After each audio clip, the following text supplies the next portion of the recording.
तुमच्या मोलाच्या सहकार्यानंच आम्ही गाठलाय 30 लाख सबस्क्रायबर्सचा नवीन टप्पा।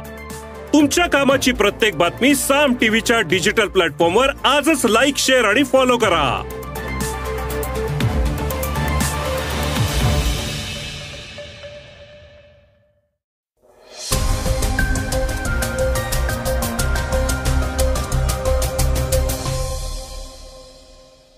श्रोतेहो नमस्कार, मी अनिरुद्ध गद्रे। ऐकूयात सकाळचं पॉडकास्ट, सकाळच्या बातम्या। वीज ग्राहकांना लवकर प्रीपेड स्मार्ट मीटर मिळणार आहेत। ऑक्टोबर या मोनोपॉज मंथबाबत भारतातील एक भयानक वास्तव एका रिपोर्टमधून आपण जाणून घेणार आहोत। गाझा पट्टीवरील हल्ले थांबवण्यासाठी हॉलिवूडचे कलाकार आता पुढे आलेत। यासह IPLच्या पुढच्या सीझनबाबतची एक महत्त्वाची बातमी देखील आजच्या पॉडकास्टमध्ये आपण ऐकणार आहोत। चला तर प्रीपेड स्मार्ट वीज मीटरच्या बातमीने पॉडकास्टला सुरुवात करूयात। वीज ग्राहकांना गरजेनुसार वीज वापराचा अधिकार देणारे प्रीपेड स्मार्ट मीटर राज्यभर बसवण्याची मोहीम सुरू झाली आहे। काही महिन्यात टप्प्याटप्प्याने हे मीटर्स कार्यरत होतील।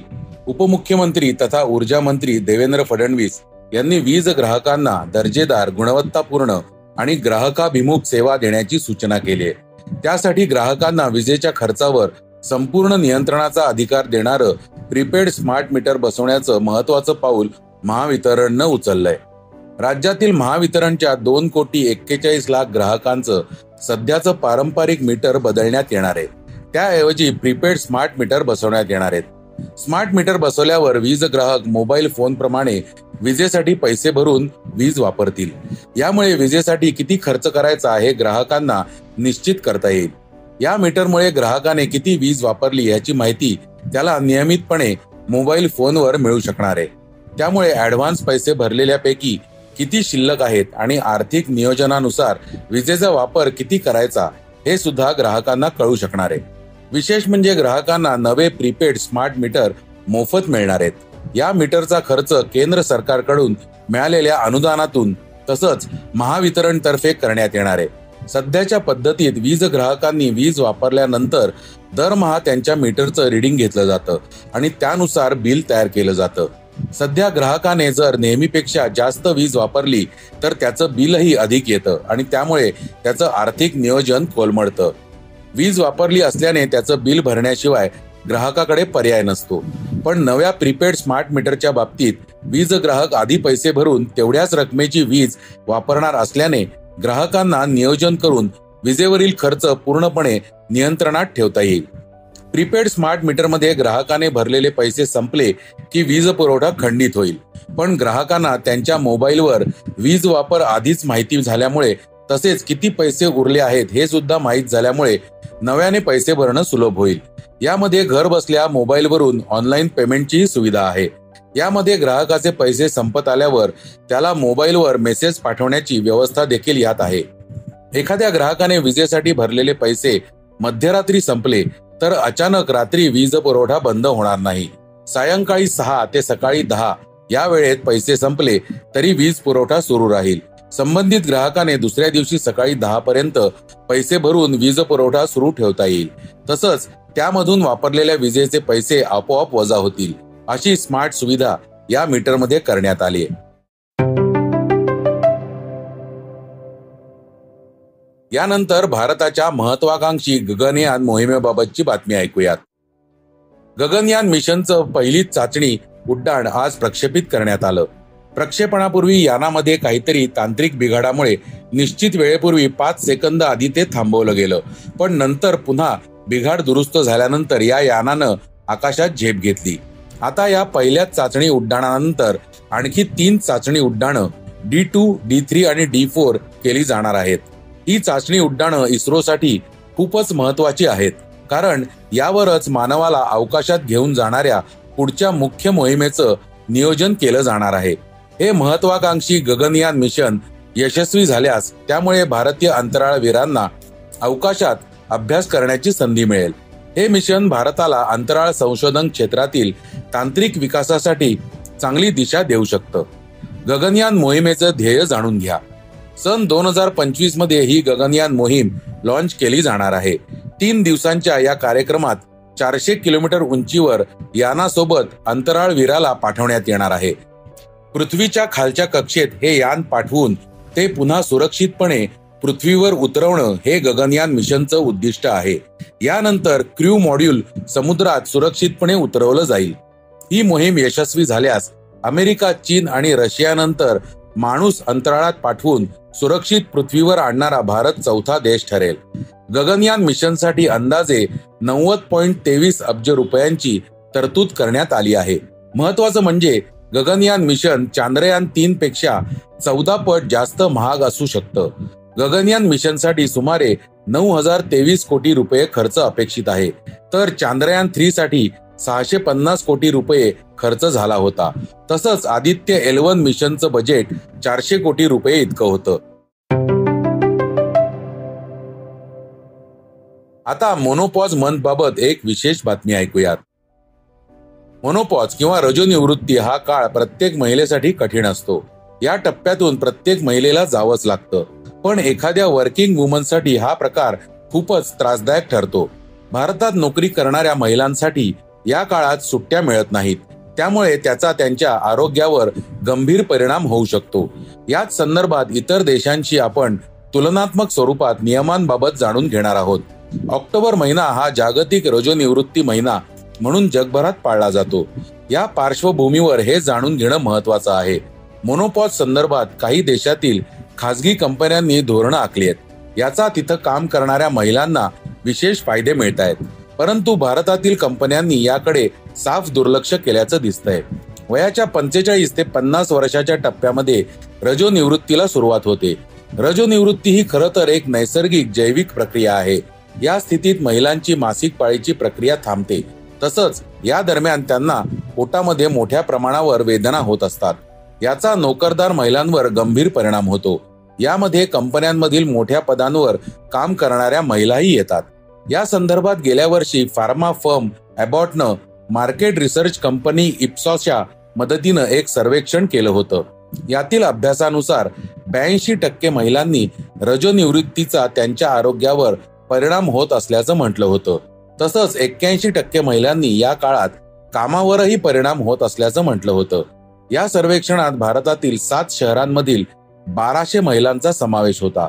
यामध्ये सर्वात धक्कादायक बाब म्हणजे 18% महिलांनी सांगितलं की रजोनिवृत्तीच्या वेदना होत असतानाही अनेकदा त्यांना कामावर जाऊन काम करावं लागलं. शिवाय 26% महिलांनी असंही सांगितलं की आम्हाला असा त्रास व्हायला लागल्यानंतर आम्ही कंपनीतून रजा घेतली, मात्र त्यासाठी आम्हाला रजोनिवृत्तीचं कारण न सांगता वेगळंच कारण सांगावं लागलं.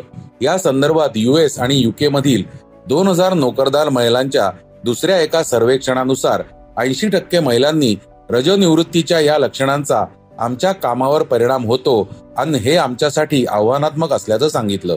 यामुळे कामावरील एकाग्रता कमी होते असं अमेरिकेतील 42% तर UK मधील 56% महिलांनी सांगितलं. या सगळ्यांमध्ये 1/3 महिलांना असं वाटतं की रजोनिवृत्तीमुळे त्यांच्या करिअरच्या वाढीत अडथळा निर्माण होतो. ही समस्या लक्षात घेता एनव्हिडिया, अडोब, जेनेंटेक, ब्रिस्टॉल, मायर्स स्क्विब या अनेक अमेरिकन कंपन्यांमध्ये मोनोपॉजशी संबंधित धोरण आखण्यात आली आहेत. तसेच HSBC UK सारख्या काही ब्रिटिश कंपन्यांमध्ये देखील रजोनिवृत्तीसाठी खास कार्यक्रम आखण्यात आलेत. गेल्या वर्षी बँक ऑफ आयर्लंड समूहाने महिलांच्या रजोनिवृत्तीच्या काळात अनेक महिला कर्मचाऱ्यांसाठी पगारी रजा जाहीर केली होती. अशीच धोरणं इतर अनेक परदेशी कंपन्यांनी आखली आहेत. पण ह्या देशातील कंपन्यांच्या तुलनेत भारतात मात्र प्रचंड उदासीनता दिसते. रजोनिवृत्तीच्या समस्येवर भारतात अद्याप धोरणं आखण्यात आलेली नाहीत. मात्र डेलॉइटच्या अभ्यासानुसार 48% भारतीय महिलांना रजोनिवृत्ती संबंधित लक्षणांसाठी पगारी रजा देणं गरजेचं असल्याचं म्हटलंय. भारतात डेलॉइट कंपनी त्यांच्या वार्षिक रजांहून अधिक सशुल्क रजा महिलांना ऑफर करतात. मासिक पाळी किंवा रजोनिवृत्ती संबंधित काळासाठी या रजा दिल्या जातात. पण अनेक भारतीय कंपन्या अशा प्रकारची धोरणं राबवण्यास उत्सुक नसल्याचं दिसून आलंय.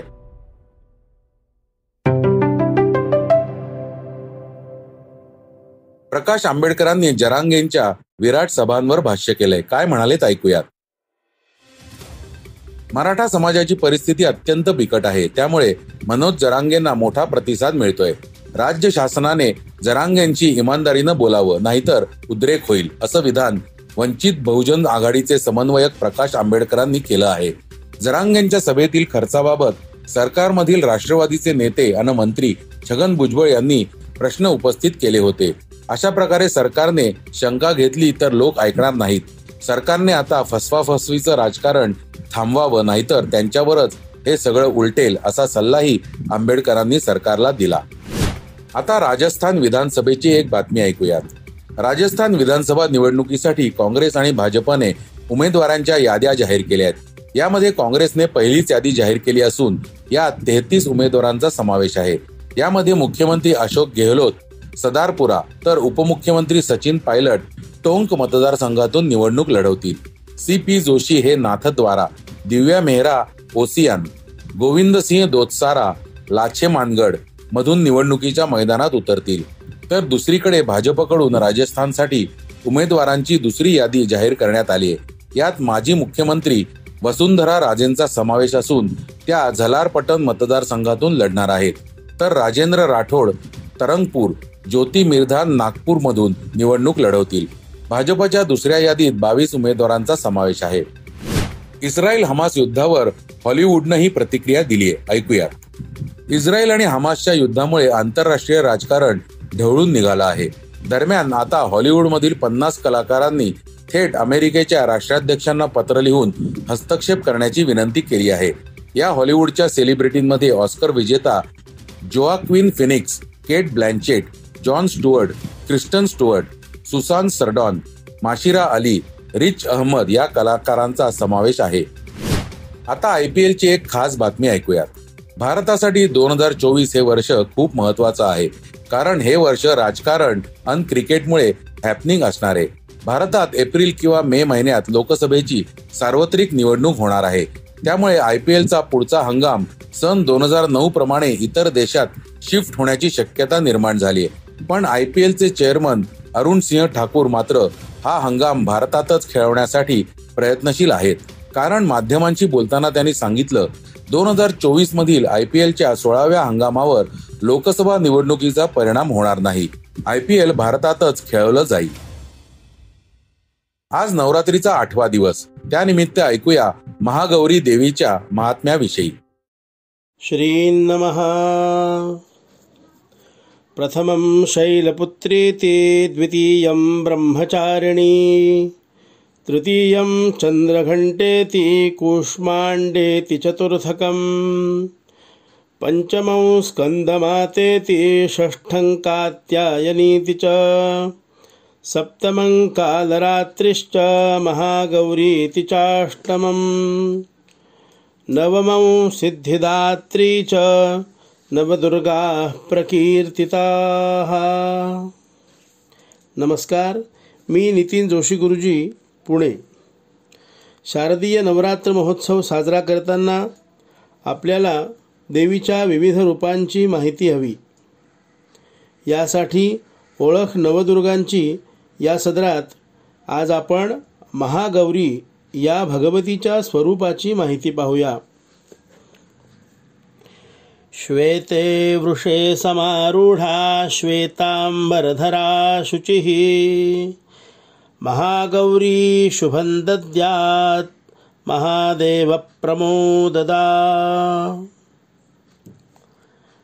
स्वच्छ पांढऱ्या बैलावर आरूढ असलेली म्हणजेच बैल वाहन असलेली, पांढरीच वस्त्रे परिधान केलेली, अतिशय गौर वर्णाची अशी ही गौरी महादेवांना आनंद प्रदान करते. म्हणून ती महागौरी या नावाने ओळखली जाते. शास्त्रामध्ये अष्टवर्षात भवेत गौरी असं एक वचन आहे. प्रत्येक वयातील मुलीला एक नाव आहे, म्हणजे संज्ञा प्राप्त आहे. त्याप्रमाणे वय वर्ष 8 झाले की ती गौरी या स्वरूपाला प्राप्त होते. याच वयात दक्षकन्येला महादेव पती म्हणून मिळावे हा साक्षात्कार झाला. तिने त्यासाठी अतिशय उग्र तप केले आणि या तपाच्या सामर्थ्याने सतत समाधीरत असलेले महादेव तिला प्राप्त देखील झाले. आणि म्हणून या स्वरूपाची आपण आठवण करतो. सर्व मंगल करणारी ही नारायणी गौरी आपलं कल्याण करो यासाठी सर्व मंगल मांगल्ये शिवे सर्वार्थसाधिके शरण्ये त्र्यंबके गौरी नारायणी नमोस्तुते या मंत्राचा रोज 108 जप करावा आणि मंगलतेचा आणि आनंदाचा अनुभव घ्यावा. महागौरीची प्रसन्नता आपल्यासाठी अत्यंत मंगलदायी ठरो. जय जगदंब. तर श्रोते हो, हे होतं आजचं सकाळचं पॉडकास्ट. आजचं सकाळचं पॉडकास्ट तुम्हाला कसं वाटलं हे आम्हाला सांगायला विसरू नका. यूट्यूबवर देखील तुम्ही सकाळचं पॉडकास्ट ऐकू शकता. त्यावरील तुमच्या प्रतिक्रिया सूचना आमच्यापर्यंत जरूर पोहोचवा. आणि सगळ्यात महत्त्वाचं म्हणजे सकाळचं पॉडकास्ट तुमच्या मित्रांना कुटुंबियांना नक्की शेअर करा. उद्या पुन्हा भेटूयात. धन्यवाद. वाचा, बघा आणि आता ऐका आणखी बातम्या isakal.com वर. तुम्ही हा पॉडकास्ट isakal वेबसाईट आणि ऍपवर सुद्धा ऐकू शकता. विसरू नका, या पॉडकास्टला आपल्या आवडीच्या पॉडकास्ट ऍपवर सबस्क्राईब किंवा फॉलो करायला.